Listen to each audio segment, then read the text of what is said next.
Triggered? You're triggering me. You're triggering me. Every time you call, I get upset.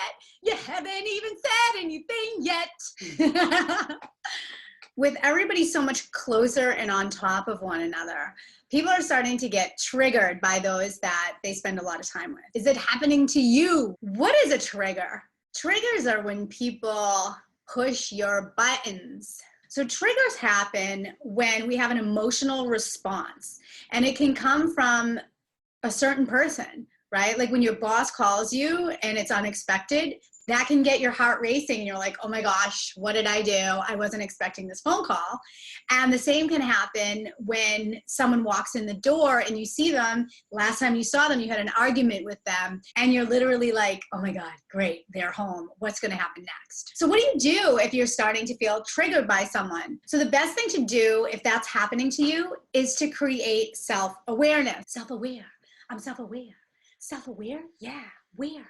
What does that even mean? So self-awareness, I want you to think of it very much as gaining perspective from what's happening. There's a saying in Hinduism, you want to keep your mind on a short leash. You cannot control your thoughts. You really can't. The best way to work with them is to develop awareness around them.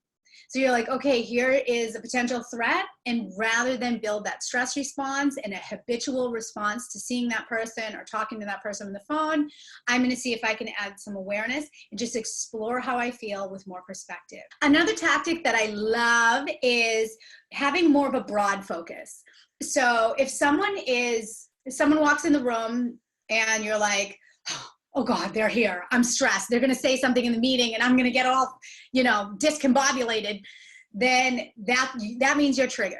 Okay. You're triggered by that person. So one thing that's really cool to do is kind of zoom out and take a more broader range. And literally this is just like shifting your consciousness. So if you were focused on a piece of paper, or in this example, a person directly, and where they are in the room and what moves they make and what do they say, right? We kind of focus in like that if we're triggered. So see if you can open up and you literally can be like, okay, the four corners in the room, everyone else in the room. What else is going on in the day?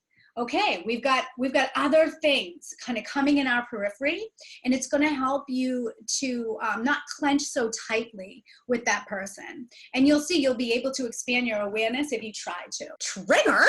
You're triggering me. You're triggering me.